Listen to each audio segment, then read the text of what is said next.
देखो भगवान भाव के भूखे, ये कल हमने सिद्ध करके आपको बताया था। ठाकुर जी की पूजा करने के लिए, भक्ति करने के लिए जरूरी नहीं है कि तुम्हें टेंट लगाया जाए, पंडाल लगाया जाए, भगवान बड़े बैठारे जाएं, बड़ों सो मंदिर संगमरमर को बनाया हो जाए तभी भक्ति होगी। भगवान की भक्ति तो कहीं पर भी रह करके भी, किसी भी परिस्थिति में रह करके भी की जा सकती है। हमारे एक संत कहते थे, जिस देश में जिस वेश में परिवेश में रहो, राधा रमण राधा रमण राधा रमण कहो। चाहे जिस देश में रहो या परिवेश में रहो, गोविंद का गुणानुवाद लो, गाओ, कीर्तन करो। भगवान के पास जाने के लिए जरूरी नहीं कि तुम सोना चांदी लेकर जाओ, मेवा फल लेकर के जाओ। पत्रम पुष्पम फलम तोयम यो में यथा प्रयक्षति। भगवान कहते पत्र हो, पुष्प हो, कुछ ना भी हो। कोई हमसे पूछे महाराज भगवान के लिए बढ़िया उपहार बताओ, क्या ले जाएं मंदिर में, तो कभी भगवान के घर जाने का मौका मिले और कुछ उपहार लाने का मौका मिले तो कुछ ले जाओ या ना ले जा पाओ, मिठाई ले जाओ या न ले जाओ, पुष्प ले पाओ या न ले पाओ, जाना दोनों हाथ जोड़कर आंखों में आंसू भरकर कहना हम तुम्हारे तुम हमारे। इससे बढ़िया उपहार क्या हो सकता?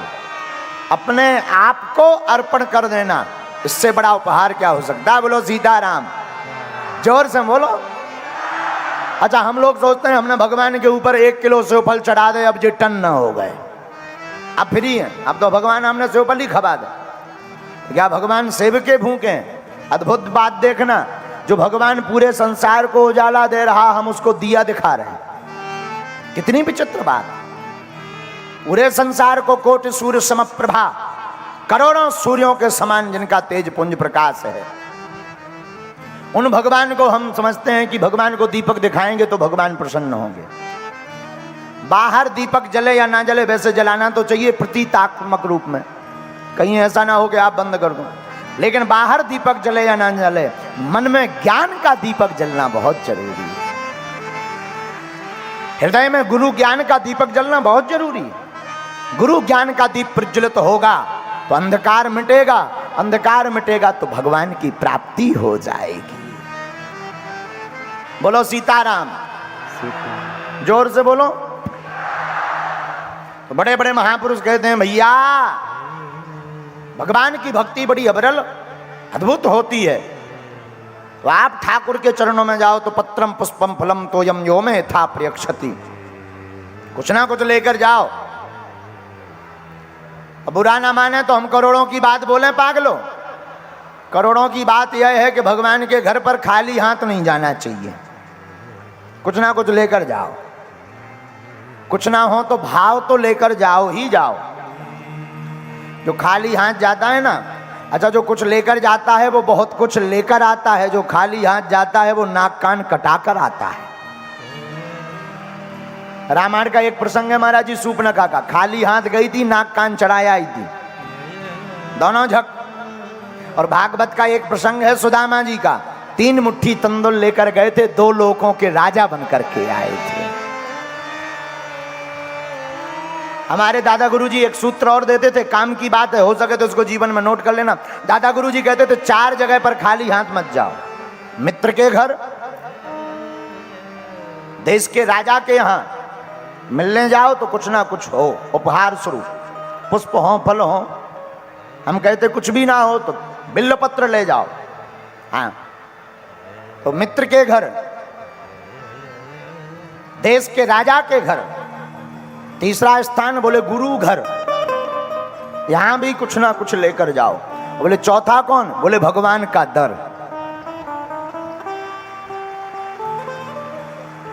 भगवान से पूछो कि प्रभु आपको चाहिए क्या, तो भगवान ने उत्तर गीता में दिया, बोले पत्रम पुष्पम फलम तोयम। आप जो ले आओ सब स्वीकार है, भगवान को तो सब स्वीकार है। अच्छा भगवान की छोड़ो, हनुमान जी यहाँ तो और सब कछु स्वीकार है। कोई हमसे पूछे हमारे इष्ट हनुमान जी की, वे तो लंका में साहब घी तेल कपड़ा आगी सब स्वीकार कर ले।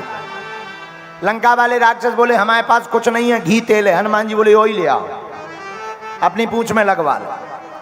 कुछ राक्षस बोले महाराज हमारे पास तो कपड़ा है। हनुमान जी बोले वही ले आओ।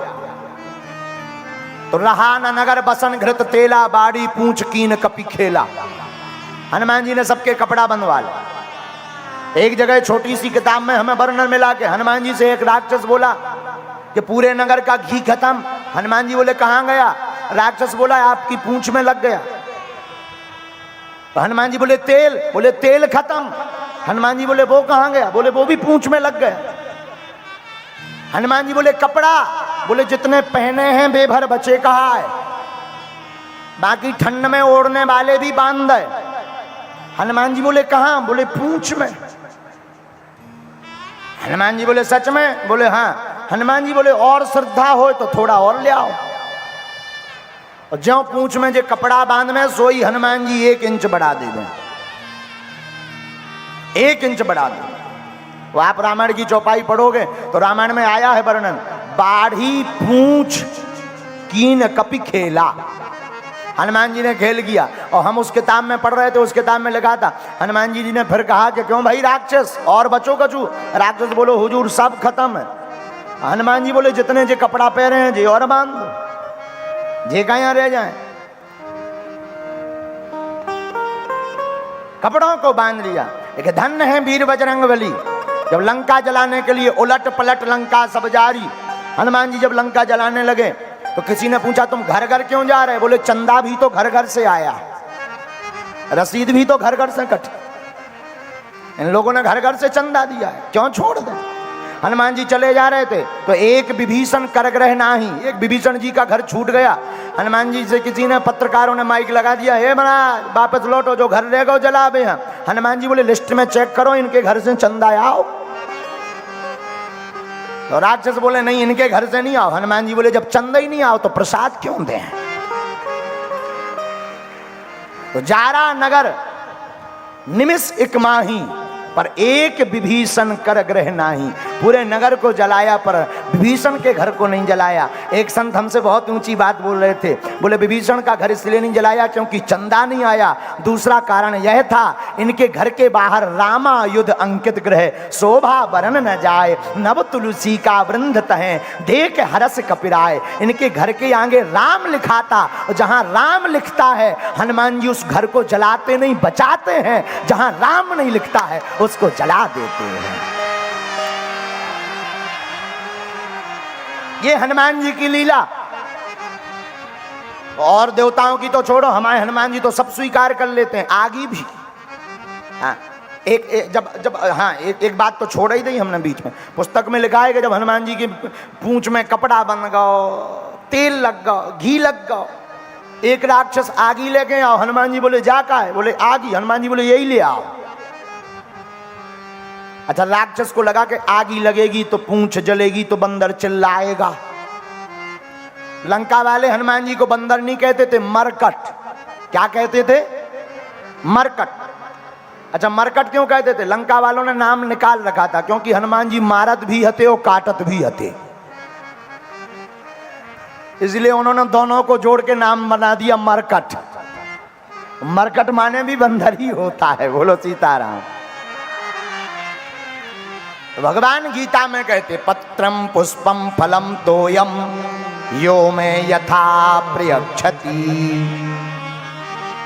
आपको जो प्रिय लगे भगवान के चरणों में अर्पित करो। और एक संत बहुत अच्छी बात बोलते थे, एक महात्मा कहते रोज रात को सोते समय भगवान को पुण्य और पाप दिन भर के दोनों अर्पण कर देना चाहिए, दोनों अर्पण कर देना चाहिए। और भगवान कभी भी उपद्रव भी, कई बार विपत्तियां आ जाती हैं, भगवान को खोरी मत देना, भगवान पर आरोप मत लगाना। जीवन में दुख आए तो समझना तुम्हारे पुण्य कम हो रहे हैं, दुख आवे तो समझना पाप कम हो रहे हैं, और सुख आवे तो समझना पुण्य कम हो रहे हैं।